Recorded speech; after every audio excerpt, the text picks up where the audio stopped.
Hello everyone, welcome back to the workshop. So today we are continuing on this coal forge build series. This is part 3 in this 3-part video series. And today we are just working on bolting up our blower. There's not a whole lot to explain here, you just tighten up the bolts opposite ends from one another and make sure everything is working together. Now, as you can see in that last little bit there, I was testing to see how that clinker breaker would fit up, whether it would hit the blower. Now, I plan on using the clinker breaker with the handle up, so this shouldn't be a problem. Next part, we'll go ahead and slip our 3/8 inch bolt through here and get our ash dump on there.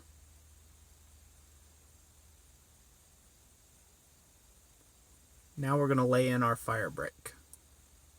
Now, I'll mention I had to trim some of these firebrick a little bit because my dimensions ended up a little bit smaller than 18 1/4 inches, like I have stated on the plans. And all I'm using here is just your standard grinding wheel, aluminum oxide grinding wheel, on a 4.5 inch angle grinder to grind out the opening, what's going to become our fire pots. Then we'll put the brick back in and get this thing lit.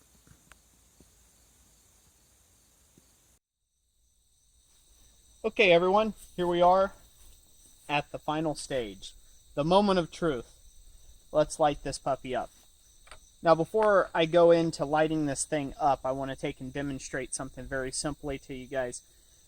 There was a lot of questions this morning that had came in from my last post. In the second video, there's a lot of comments of not knowing about not having a fire pot. The thing about rivet forges is rivet forges almost never have fire pots. You only need a fire pot when you're working on heavy material.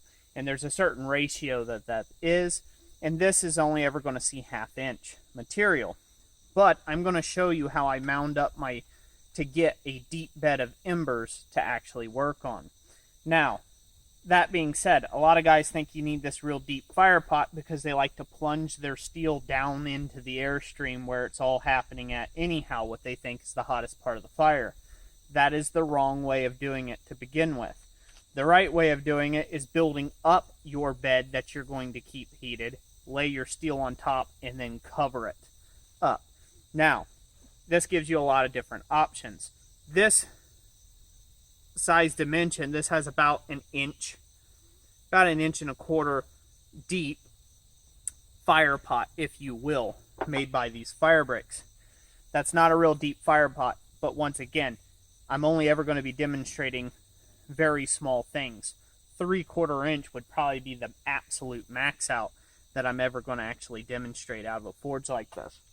Now, you start getting into 1 inch and deeper, you need to go down to where you have at least a 3 or 4 inch deep fire pot. And then if you're getting up where you've got 6 inch round stock, you better have something that's a good 8 to 10 inches deep in order to have enough bed of embers down below. So the second question that I got a lot of was, is the blower going to interfere with the clinker breaker's operation? Now, if you want to move your blowpipe down a little bit, you can do that. You can certainly do that, make it more of a T, and that'll work just fine. But this right here works obviously just fine. I don't need it to hang down all the way. I can work it like this. So does it interfere? The answer is yes, a little bit. But I like this handle being up like this to work it back and forth versus down. The only thing that really interferes is the damper on this blower a little bit. But that's easily fixed by putting the damper down or mounting the blower in the opposite direction or in a different manner. On the plans, if you want to do something different, you can just orient this differently. So without further ado, let's get this thing started. So the first thing we're going to do is we're going to take this wad of paper towels here and we're just going to stuff it right there into the hole of the fire pot. And then we're going to take some coal, green coal in this case, going to be a green coal forge. And we're going to make ourselves a little halo of coal around that. Now, that was one of the other questions that had came up is, you know, they don't think that this is going to take and hold very much coal. Well, you don't have to have 50 pounds of coal up here. This is meant for small forging. So a little bit of coal goes a long ways on a forge about this size. So now that we got this little ring around here, I'm going to find the bottom of this paper and get this thing lit. Get this paper towel lit up. Make sure the damper's closed, mostly.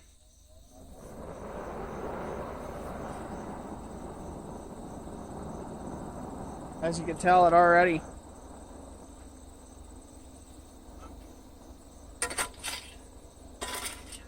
wants to take right off. And then we're just going to smother this. The best way to do this is if you have some charcoal or if you have some really dry kindling to get that started first. I don't have either, so I'm going to work with it like this. You don't want to just inundate this with airflow right now. You want it to come up slowly and wait until you start seeing a lot of yellow smoke come from the coal forge, that sulfur burning off, before you give it more airflow.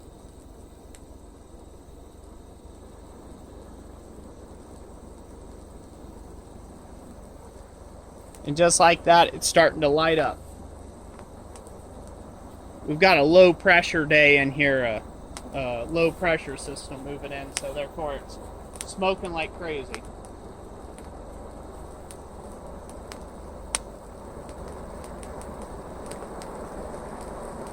Give it a little more airflow, and we'll see if we can't turn that to flame.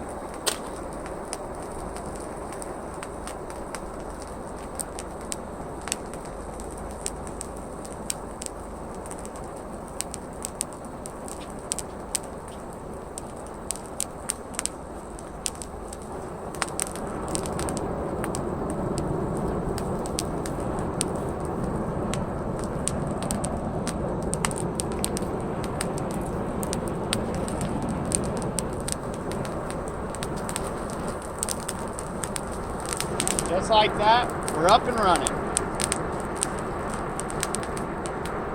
Now this is a green coal fire, so it's going to take a little bit. This green coal fire is going to take a little bit to produce a good amount of coke. And that's okay.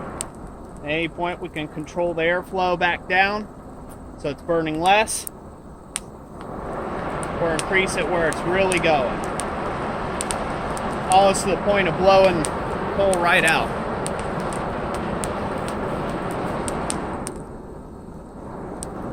So we're going to give it right here. Keep this broken loose. Nice and hot.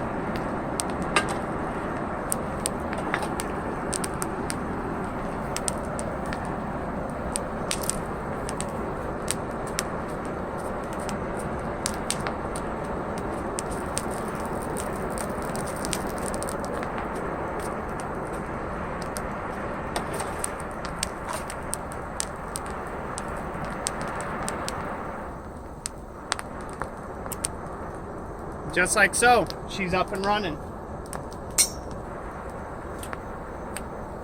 Now if you feel like it, you can add more coal around the edges of this fire.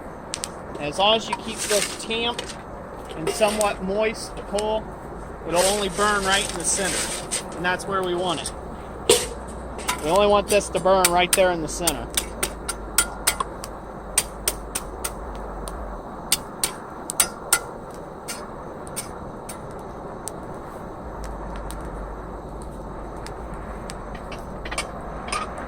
Blinker breaker still works nice and free.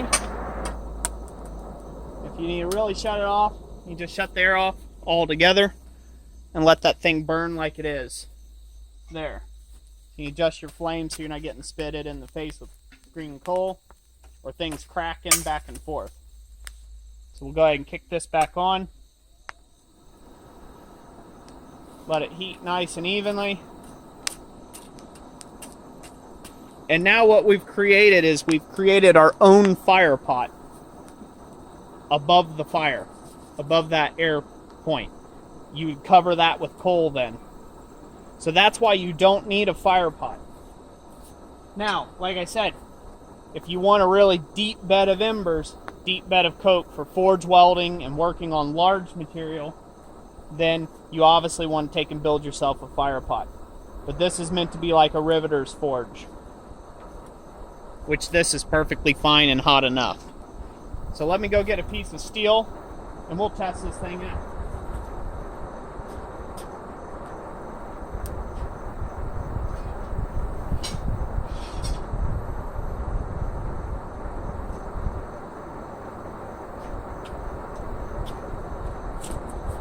Okay, so that's a piece of 5/8 inch round stock. Bring it in right nice and even on the fire here. And now I'm going to cover it up. The coke that the forge has produced, or breeze if you will.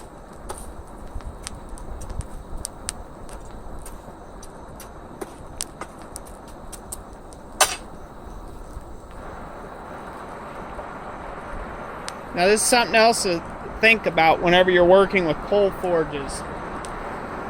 Oftentimes you don't need a ton of air to get it hot. You only need enough air flow to get the fire to the temperature you're wanting it.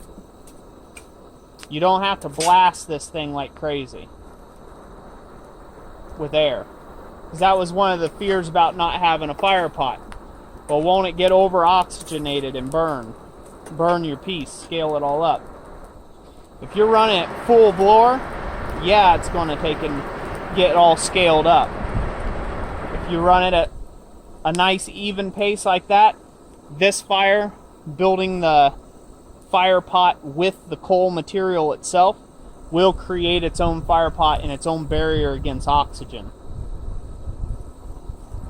So we'll see how long this takes here.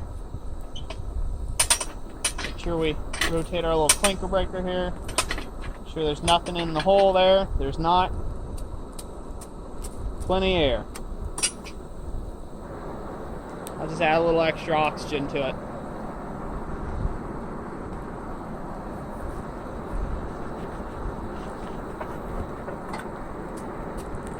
With a small rivet forge like this, you're going to want to take and have to keep feeding it with your breeze and with your coke, because that smaller dimension there and not having that large fire pot means you have to feed the fire a little more often, so you have to keep that into effect. So you just got to keep working it like you should be doing in a larger fire anyhow. Get this nice and hot. This is like watching mold grow. But it's fun anyhow. This is going to work great for my demonstration.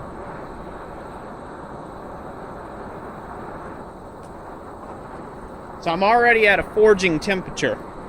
I just wanted to bring it up to about a welding heat.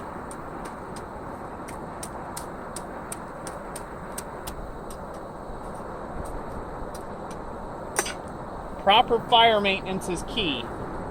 There we go. There's the welding heat. And it's got a little scale on it, like it's going to have. Some of that was from previous forgings. But I mean, that's 5/8 inch round stock. Clearly hot enough for that. I can forge on this all day. Just keep adjusting your fire. You can give it more oxygen, less oxygen. For an oxygen neutral fire once you're up to temp. And this works great. So, I hope everybody enjoyed this little build video. Don't forget, I'm offering the plans for this at my website, blacksmithpdfs.com. You can go over there. It's a $3.99 download, and it has all the measurements and everything that's here. It's meant to work in conjunction with this little build series. So I hope you guys enjoyed this video. God bless you, and we'll catch you on the next one.